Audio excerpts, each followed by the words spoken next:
The idea that Kartik is, or that observing Kartik Vrata is new, is something that has come to the mind of the devotees because it's not something that was done for a very long time in the beginning of ISKCON. But as many things weren't, Srila Prabhupada had to give us the very essence, because Srila Prabhupada knew he was an old man and knew that his time was limited with us. Therefore, the essence of Krishna consciousness is what he gave us.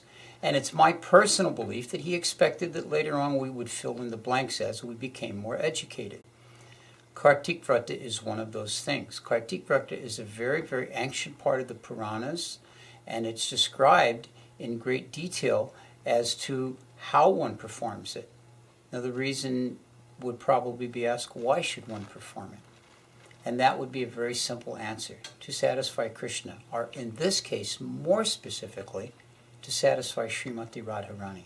One of Srimati Radharani's names is Kartika Devi, because she is the presiding goddess of the month of Kartik. It's actually described in the Puranas that Kartik is her favorite month. Just like Krishna says in the Bhagavad Gita, that the month of November, December is his favorite month. He is that month. In that chapter, the opulence is the absolute. So, in the same way, we have Radha and Krishna, we have Sita and Ram, we have Lakshmi Narayana, so we have Kartik, then we have Magh. So, Kartika Devi comes first. So we take austerities and vratas to please her and get her blessings. So that's the origin of it. As far as, well, how come we didn't know about it until recently? We've known about it all along. In the Nectar Devotion, I'll just read a little selection here from Srila Prabhupada's Nectar Devotion, the chapter 12, Performing Devotional Service in the Month of Kartik. One of the most important functions is called Ujva Vrata. Ujva Vrata is observed in the month of Kartik, October to November. Especially in Vrindavan, there is a specific program for temple worship of the Lord in his Damodar form. Of course, we all know the Damodar Leela. We chant this during Kartik. This, actually, another indication of how old this Damodar Vrata, this Damodar Leela Vrata of singing it every day, this was written by Satyavrata Muni thousands and thousands of years ago. So this is a very old practice. The execution of devotional service during Ujva Vrata is the month of Kartik and is especially recommended. The system is still followed by many devotees. They will go to Mathura or Vrindavan traditionally and stay there during the month of Kartik to perform devotional services. In the Padma Purana, that's why I was saying, very ancient. In the Padma Purana, the Lord may offer liberation or material happiness to a devotee.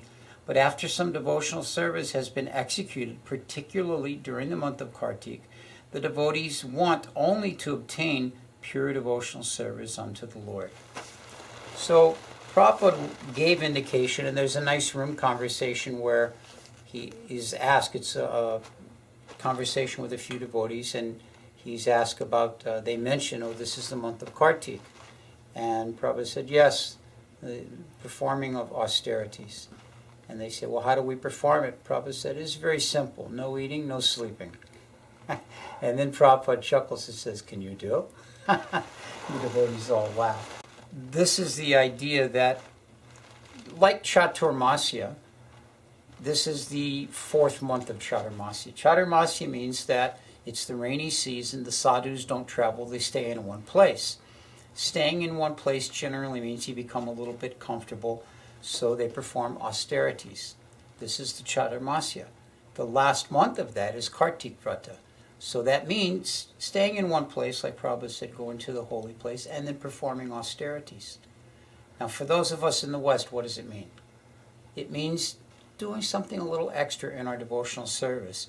Now, you have devotees that run the full range. There's actually vows given in the Padma Purana as to what one can do during Kartik. Sleeping on the ground, eating only once a day, eating only boiled foods, not cutting the hair, not clipping the nails, all these different things which are very similar to Chaturmasya. So the main thing, though, is to execute extra devotional service. So practically what that means for us is it may not mean sleeping on the floor or eating once a day or, not shaving or whatever. It may mean chanting extra rounds. It may mean reading an extra hour a day. It may mean going to Mangal Arti every day. During the month of Kartik, you'd be amazed at the devotees you see at Mangal Arti at Radha Sundar Mandir that you don't see the rest of the year. But they're there for Kartik every single day for Mangal Arti. Offering the lamps, singing kirtan, worshipping Tulsi Devi, reading the Srimad Bhagavatam. These are all things that are recommended during the Kartik month. So the main idea is to increase one's devotional service. Two of the things I like to always mention is that it recommends singing and playing instruments in the temple and having extra kirtan with the family. These are two specific things it mentions. There are an assortment of vratas one can observe. Going to Mangal Arti is an easy one. Many devotees go to Mangal Arti anyway, but for those of us that are in the working force, and like in my case, I start work at 7 o'clock, so to go to Mangal Arti is a big austerity. So something like that. To be sure to offer candles every day.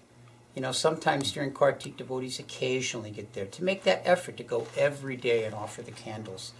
To minimize the type of pleasurable foods that one eats. A lot of devotees, so they give up sweets for Kartik, in the West, it's not such a foreign idea. It's very similar to the Christian concept of Lent, particularly in the Catholic faith. I grew up Presbyterian, and we didn't have so much of an idea of doing anything like that. But the Catholics, it's a common practice, Lent. It starts, I think, it either starts with Ash Wednesday or finishes with Ash Wednesday. I wasn't a Catholic, so I don't know. I think it starts with Ash Wednesday. Which is also interesting, because you generally start a vrata with a fire ceremony, with an Agnihotra, taking a vow and performing and then you take the ashes on the forehead, then you execute your vrata. So kind of interesting like that. There's a variety of things according to one's inclination and according to one's nature and one's ability. It shouldn't be that during the month of Kartik, any type of austerity you decide to execute is so difficult that you can't do anything else. Prabhupada gave that example. Many years ago, when Prabhupada was still with us, there was a devotee in Mayapur doing some very severe fasting and this and that, and he couldn't do anything. And they said to Prabhupada, you can't do anything. He said, it's useless then. So if your execution of your particular austerity restricts your ability to continue your regular service, then you need to adjust it. So if you, during the month of Kartik, work outside, have a job, have to be accountable, blah, blah, blah, so maybe sleeping on the ground and eating with your hands behind your back, one bite of food a day isn't your thing, Maybe going to Mangal Arti and chanting extra rounds is, so you have to be practical like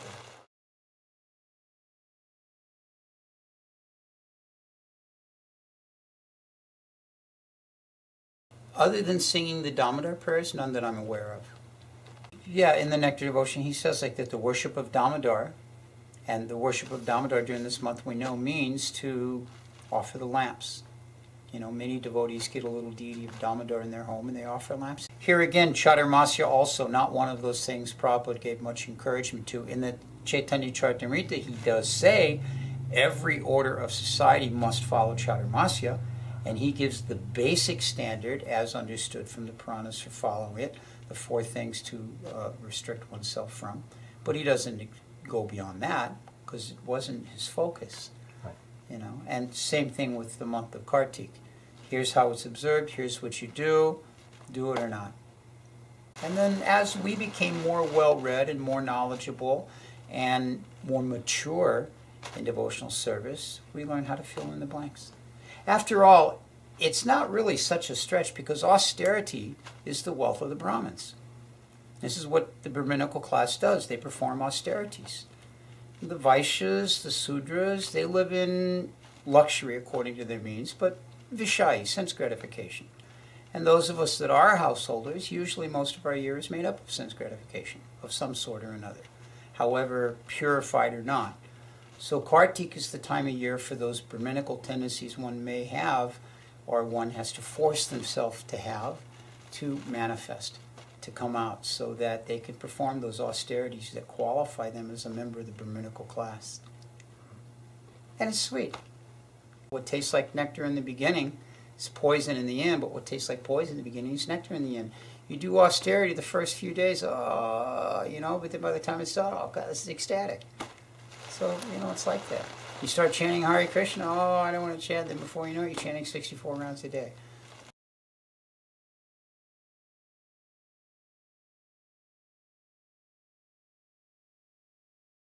Crystal clear realizations.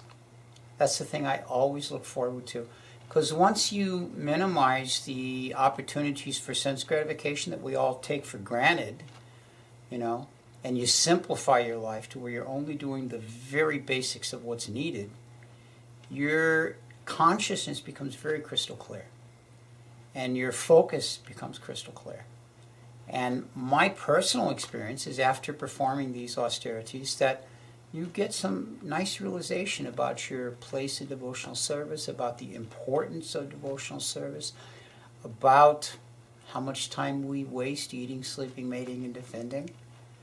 Reading and studying that one does during that time, very easy to retain that knowledge. Very nice realizations from that. It comes during the late fall, just prior to the winter, so you're naturally changing your course of events anyway. The activities begin to shift as the seasons change. If the body is in sync with the way the universe runs, then as the seasons change, the bodily functions change. You eat more, you eat less, you sleep more, you sleep less, you dress more, you dress less. You can take those changes as an opportunity to advance oneself. And because this particular month is the favorite month of Srimati Radharani, everybody wants Radharani's blessings. Because Radharani's blessings are what? Service to Krishna. Radharani has no other blessings to give us. She has no other purpose to give us blessings. Oh, yes, here's my blessings. You can go become a millionaire. Her only blessing to us is to become a devotee of Krishna and render service to him. So if this is her favorite month, and if this is a way to get her blessings, who wouldn't want to embrace that opportunity? Who wouldn't want to take up the opportunity to do some type of austerity, some type of extra devotional service during the month of Karttika?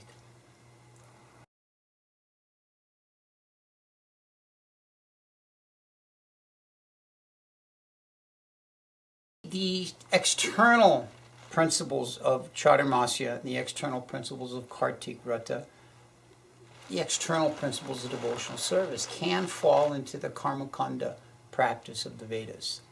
Karmakanda practice means you have to do this, and this, and you get this, and for instance, during the period of Chaturmasya, if you don't use any oil on your body, you get very beautiful skin.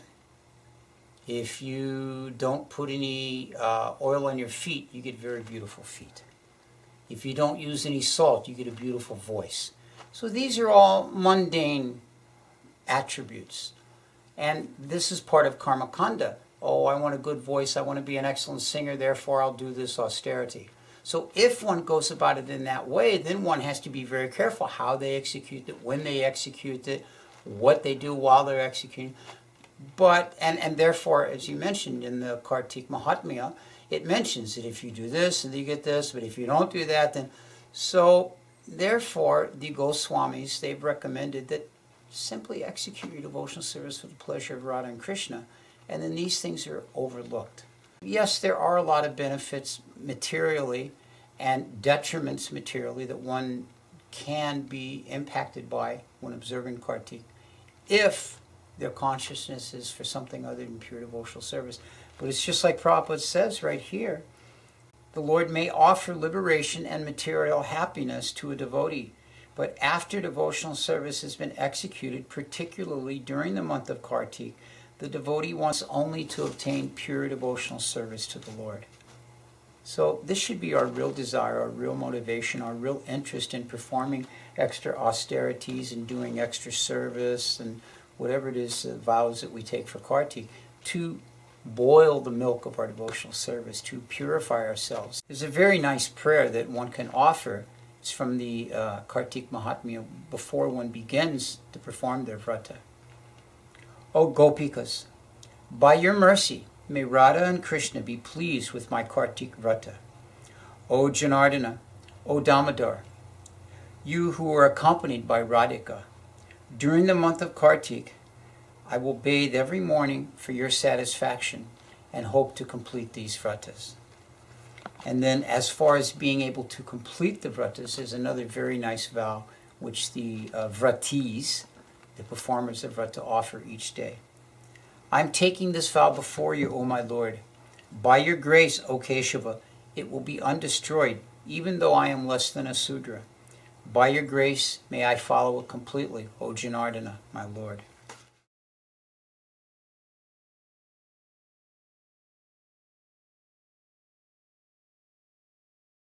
They're very supportive because they know it's a part of my devotional service. They know it's something I do every year, and they know that it's going to happen one way or the other.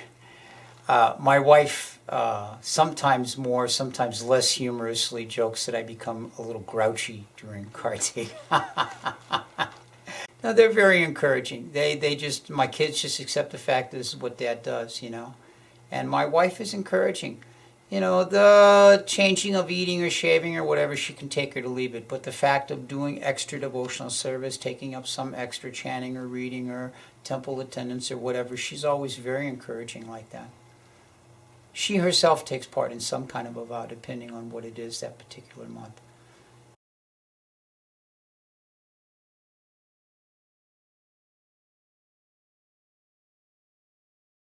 Yeah, I've been asked by others that want to do this how to do it, and that's only just because I've done it for a long time. I've kind of learned some ins and outs. There's a devotee that is doing it for his first year this year, and so he and I have kind of bonded together. Call each other the first few days. How's it going? And then hey, I've come to this situation, and that's it. So, it's just like anything else. You do it a few times, people think you know something more than they do, so they ask your advice. That's all. What would you say to a non-envious, eager to learn sort of Kartik Vrati? What I would say is it's a case-by-case study, so contact me on my Facebook page, Vaishnavacharyas, at Facebook, and I can get back to you and encourage you or give you whatever information you may seek. Incidentally, I take that opportunity. Vaishnavacharyas, my Facebook page, has all the lectures that I've done for Krishna.com on the lives of our Vaishnavacharyas. So not all of them, but about half of them. There are some very wonderful devotees working on compiling the rest of them into a presentable format. So those of you watching this get that opportunity, you might want to check that out also.